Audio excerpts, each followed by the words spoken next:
Well, good afternoon, everyone, and thank you all for coming today. I was hoping to greet you in the James R. Garfield room, but we're here in this room. I mentioned James R. Garfield, of course, the second son of President and Mrs. Garfield, because James R. Garfield was really one of the primary founders of what is today the Mentor Public Library. And he began that effort in the late 1880s, and he had help from his wife, his mother, his uncle, his aunt, and his brother Abram, who designed the original library building, which is now the confectionery cupboard on Center Street. But having said that, I want to introduce my topic for today, which is Legacies of the Civil War, from Wood to Steel is what I called it, the U.S. Navy from 1861 to 1886. And this is a topic that interested me only because I had previously done a program on the U.S. Army in the post-Civil War years, and I thought, well, it was only right to do a program on the U.S. Navy. Didn't know anything at all, and don't claim to be an expert on this topic, but I did learn a lot of different things, and so I would like to share those things with you today. So to begin, when James Garfield became president in 1881, the U.S. Navy was in a state of disrepair, and in the next decade, that changed. Historian Benjamin Cooling considered the 1880s as a period of experimentation, of transition. Historian Robert Seeker II characterized the decade as laying the physical and intellectual foundation for the expansionism of the 1890s, when the United States emerged as a power on the world stage. So what we see happening in the 1880s with the Navy and in other aspects of American foreign policy is preparation for the United States to become a much greater influence in the world. But this later role for the U.S. Navy, projector of national power, influencer of world events, was not traditional. Traditionally, the U.S. Navy was the protector of commerce, both along our coasts and in foreign ports. It also was the protector of American property and lives along our coasts and in foreign nations. In the 19th century, the United States' primary trading partners were in Europe, Great Britain in particular, France, Germany, other nations in Europe. There was a great rivalry between the United States and Great Britain, just to focus on those two countries, throughout this time: economic, political, diplomatic. There'd been rivals for years. And in the 1880s, American officials began to realize that we needed a stronger Navy. The country was at a disadvantage when it wanted to challenge British influence in Latin America, for example. And that was a major area where the United States and Great Britain did compete, along with France and Germany. By the 1880s, the English and the French and other nations in Europe were constructing steel ships. The Latin Americans were buying them, and the U.S. was getting behind in the times.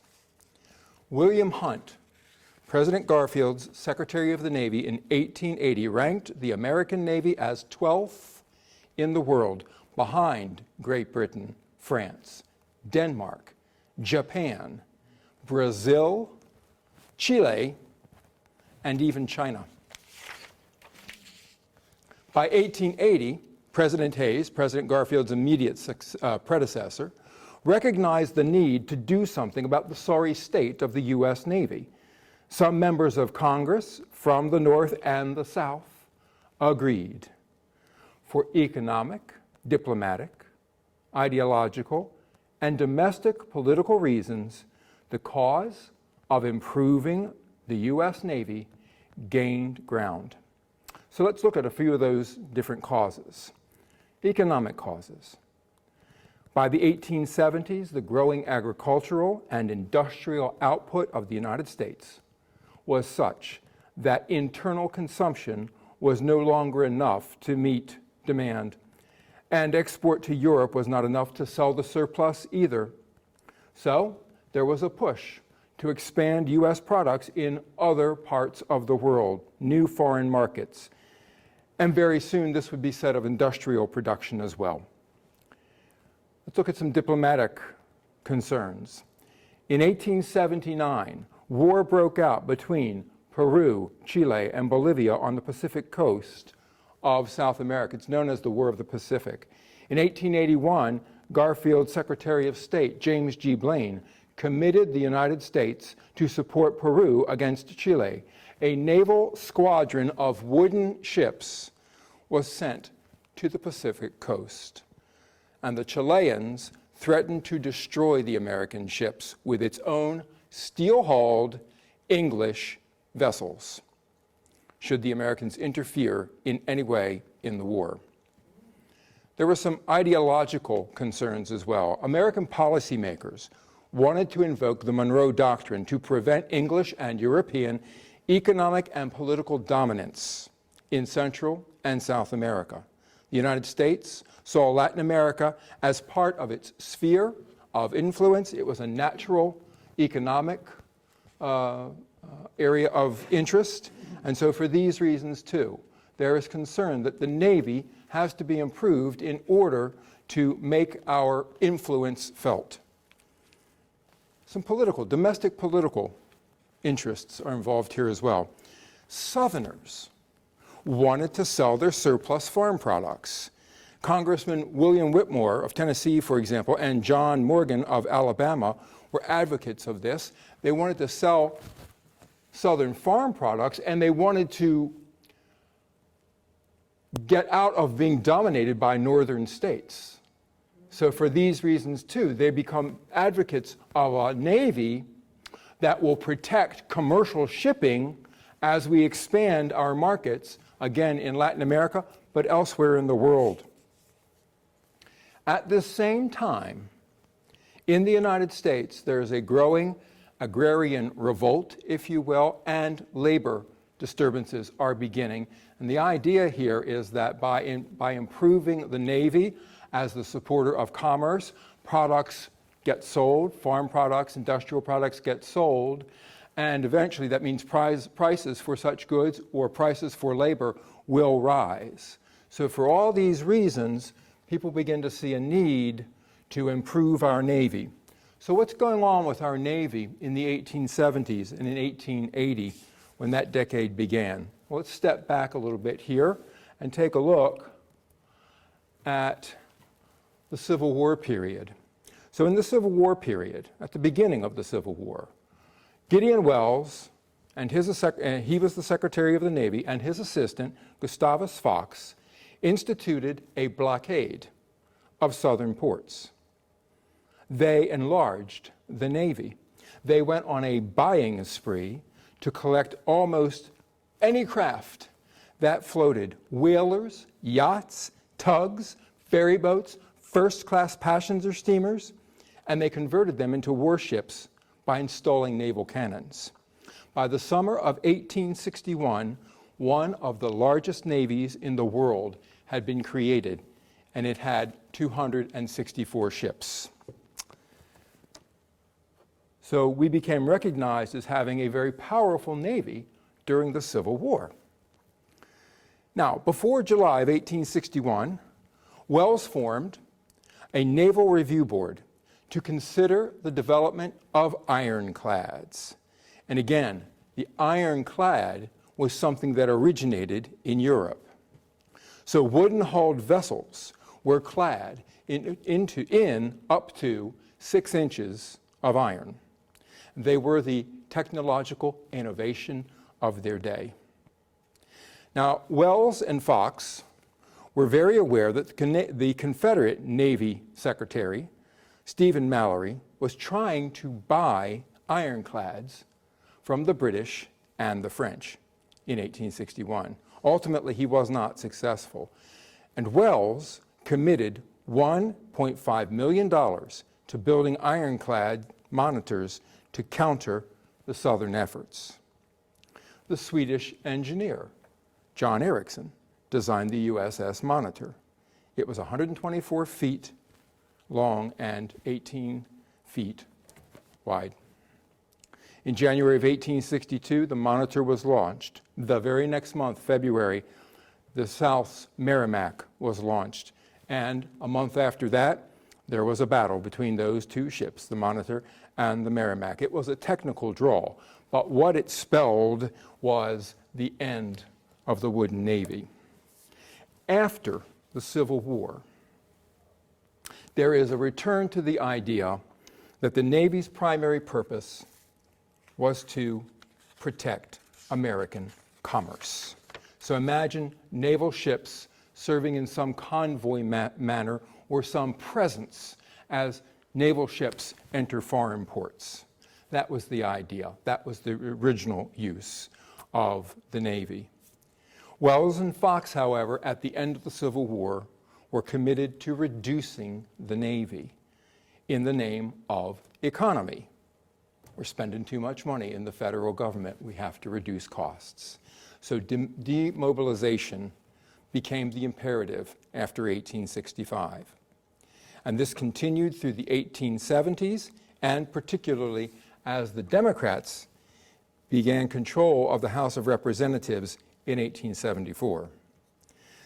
The Navy was transformed in this period from the world's premier coastal defense force to a second-rate naval power. So by 1878, the U.S. Navy was considered obsolete compared to Europe and Latin America.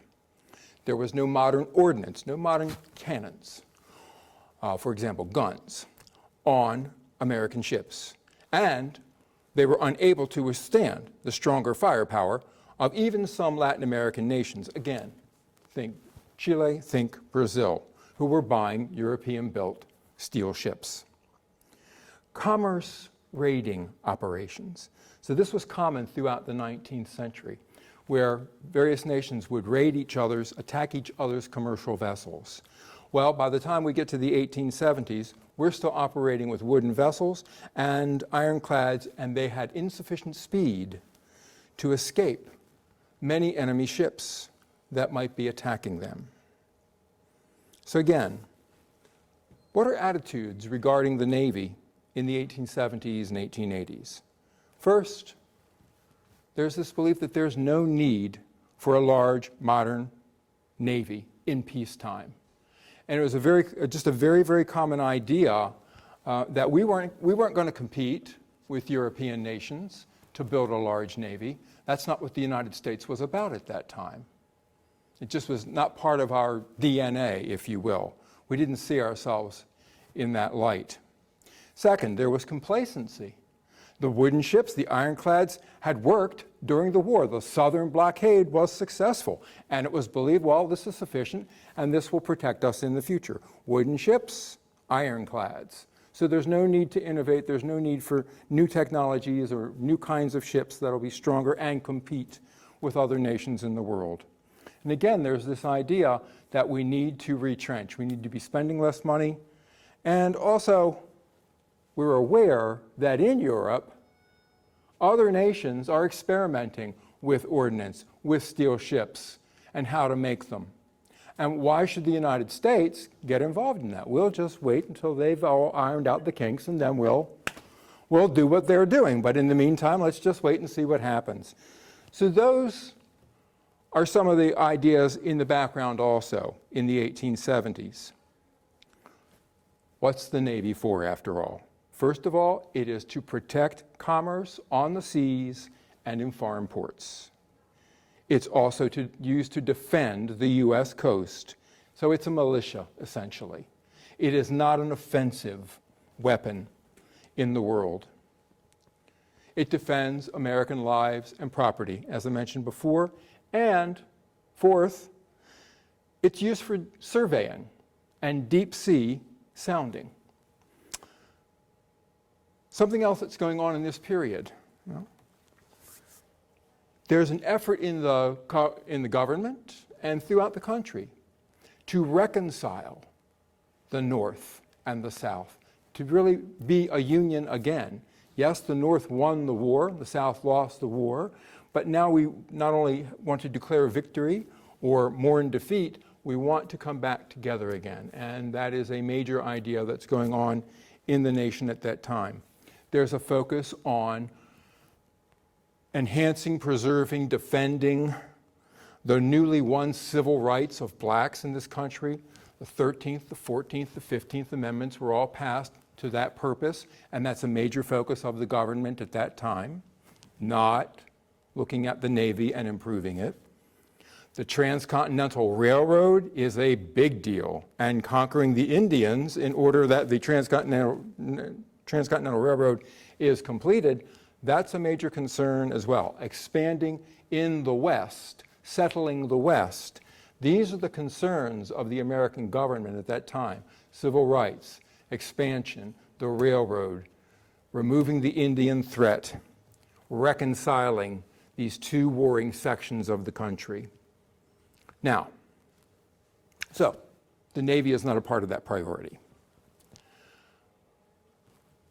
The Western frontier means increased agriculture, which then implies the need for new markets overseas. We've already talked about that.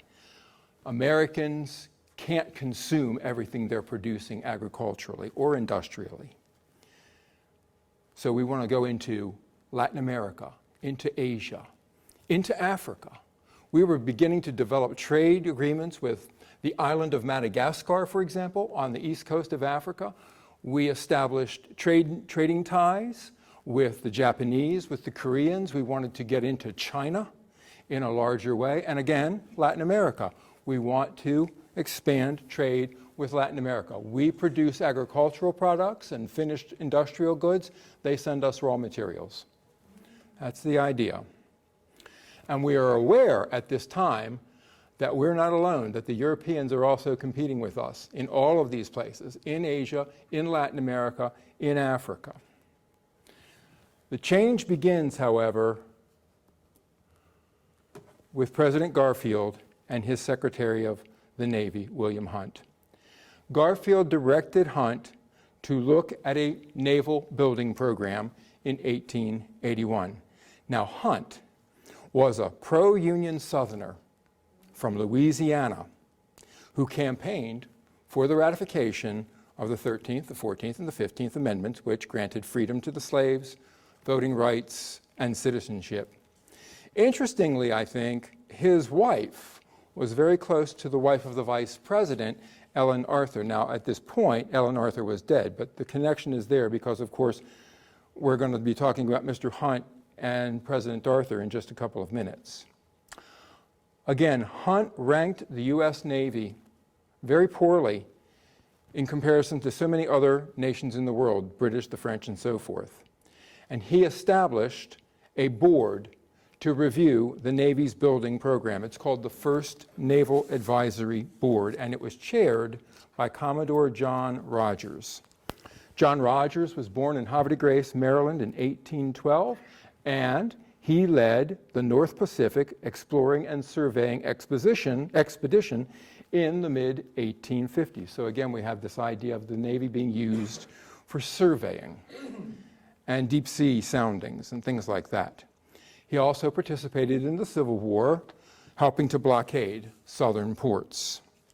So his review board believed that the United States needed to keep up with the Europeans and the Latin Americans in terms of its Navy.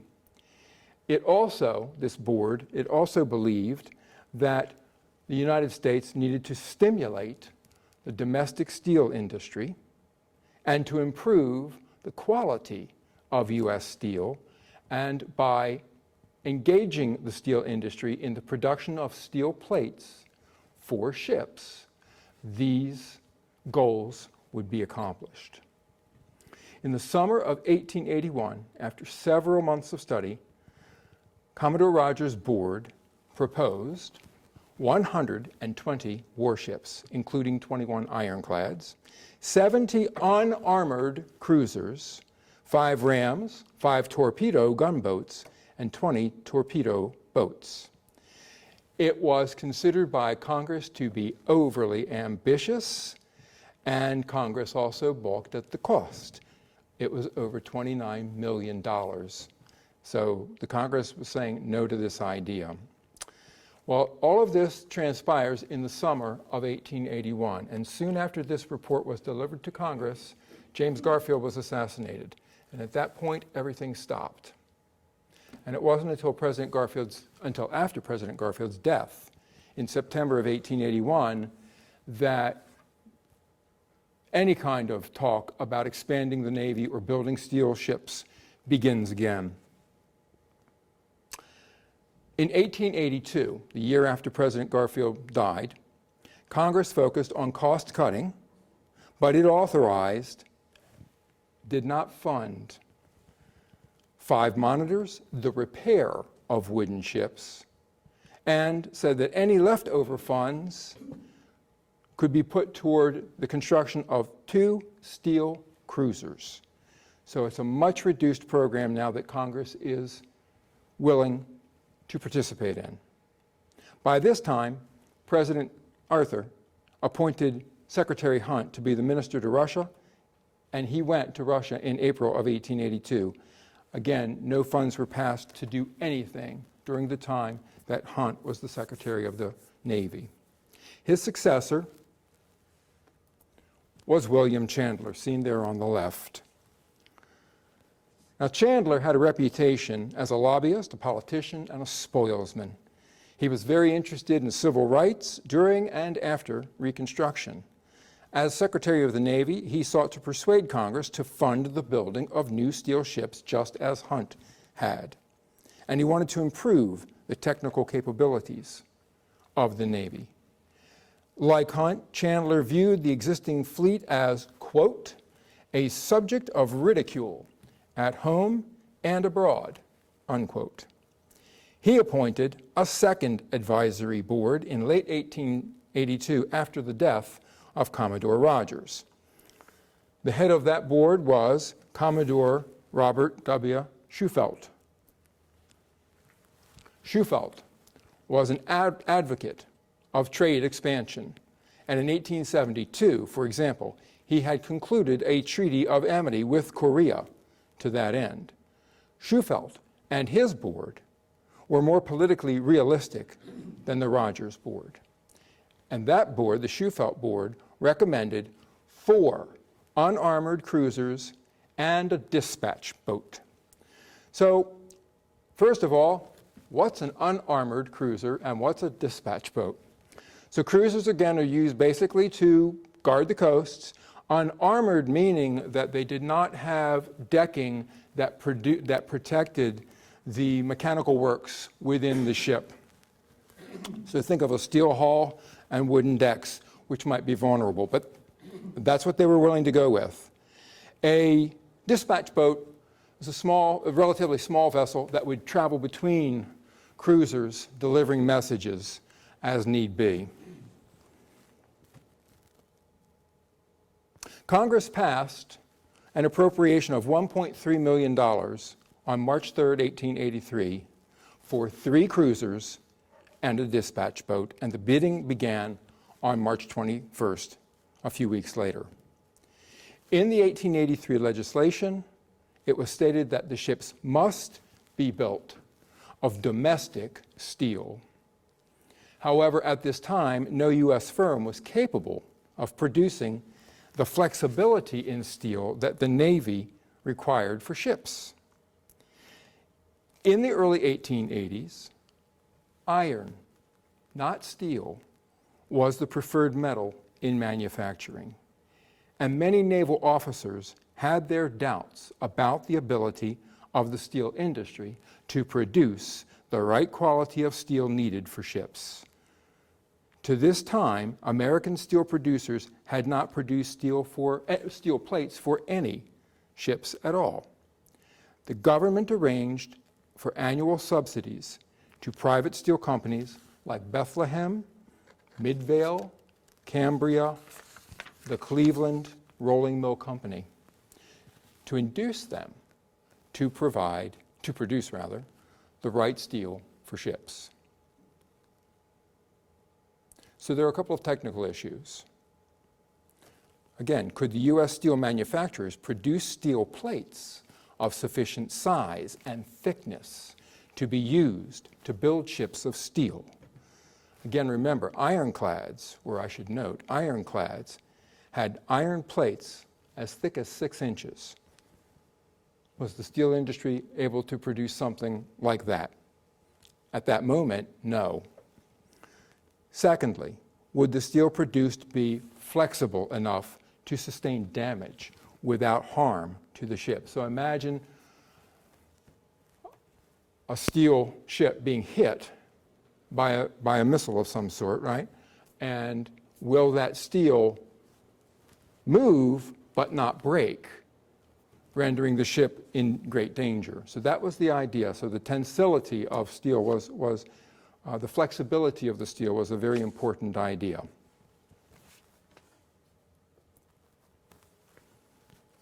So on July 2nd, 1883, after all the bidding has been done, Secretary Chandler and Commodore Shufeldt announced bids to private contractors to build the 4 ships. 8 shipbuilding companies nationwide responded, but only 2 of those companies bid on all 4 ships, and they were the William Cramp & Sons Ship and Engine Building Company of Philadelphia and John Roach's Morgan Iron Works of New York City.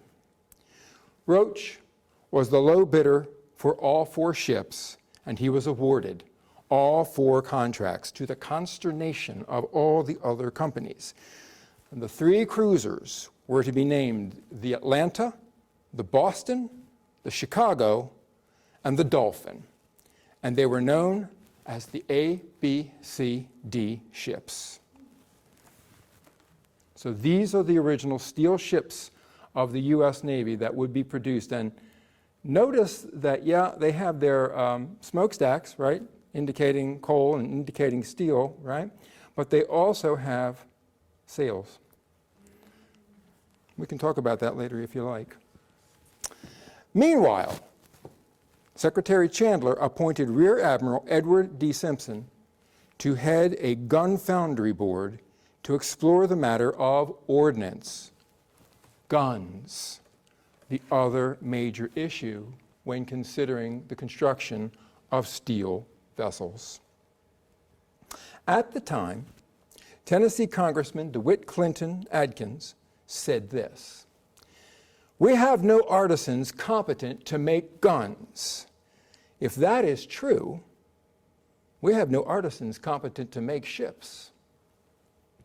American officials wanted to have large caliber, that is to say more than 6-inch guns made for the ships, but made domestically, not purchased from European suppliers. And that was done.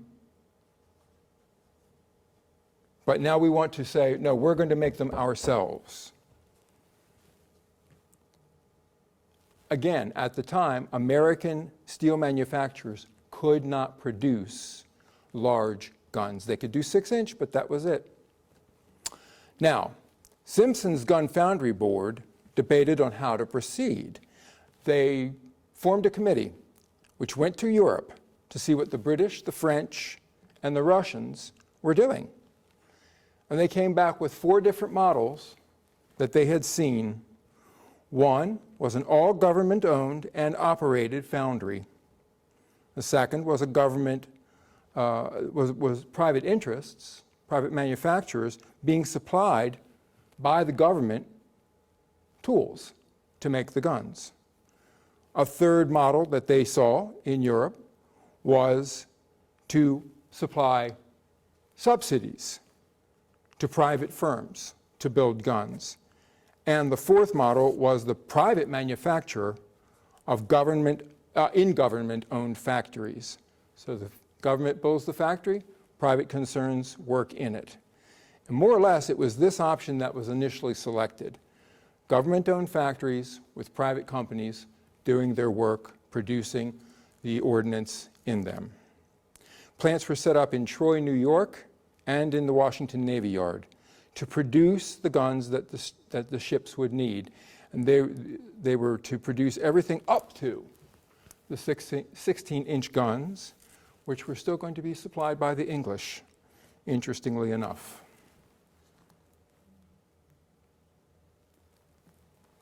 So here's John Roach. I call him the builder of the Dolphin because that's the only ship that he completed.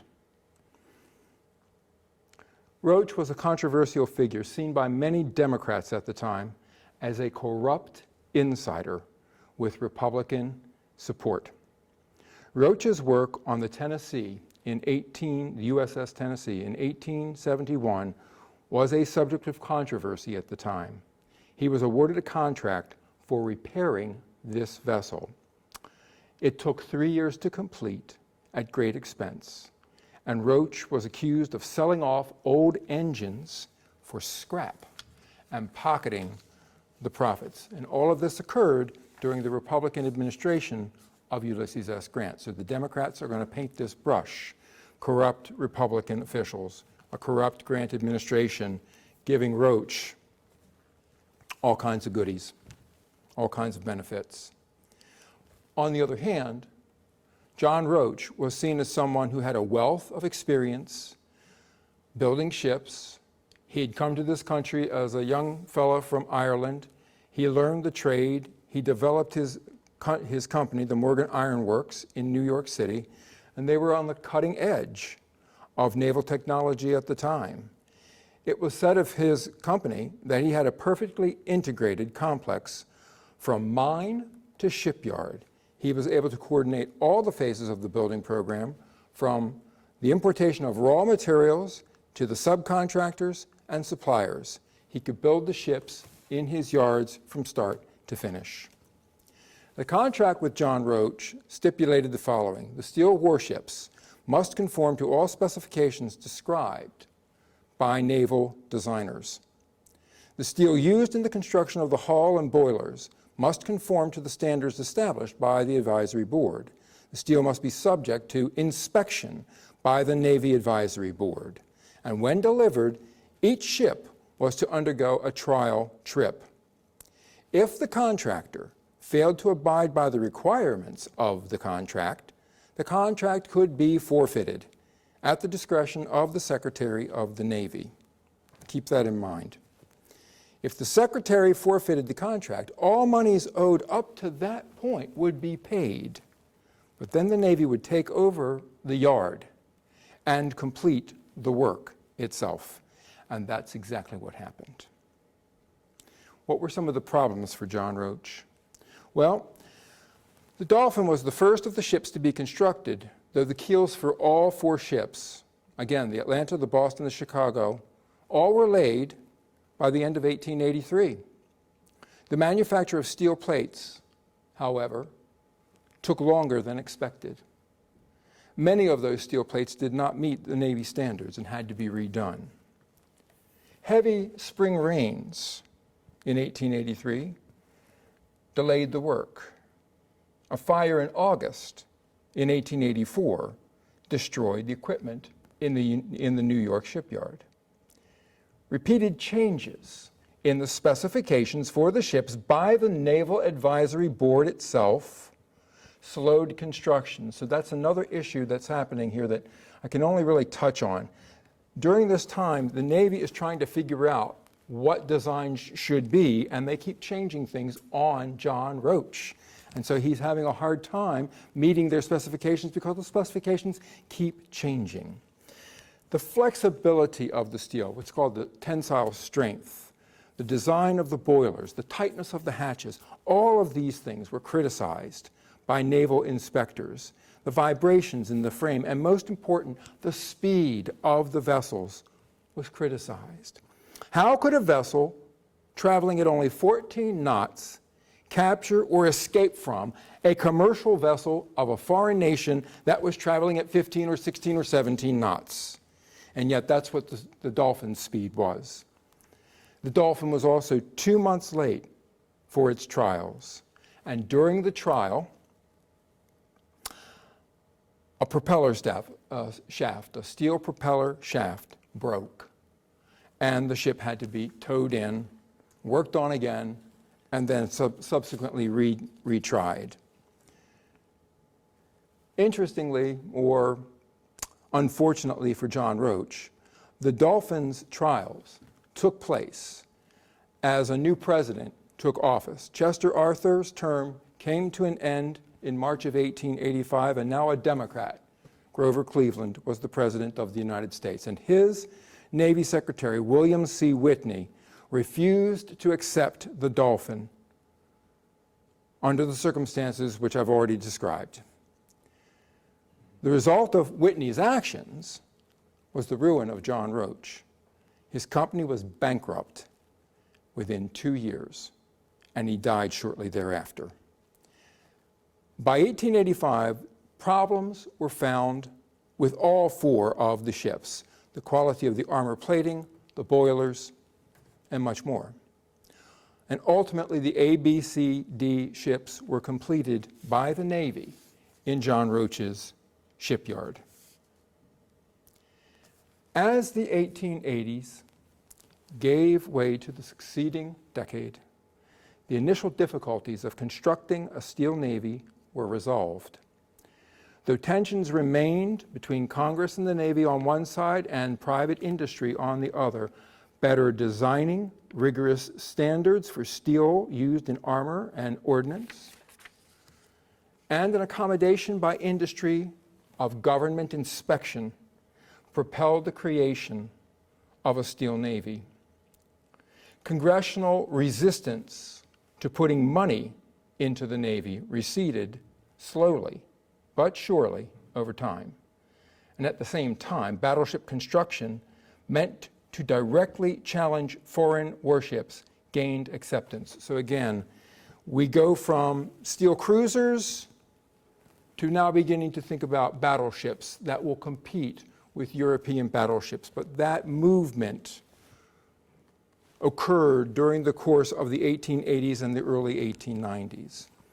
International disputes, particularly in Latin America, particularly with Britain, increased the determination of Congress to project American influence throughout the world.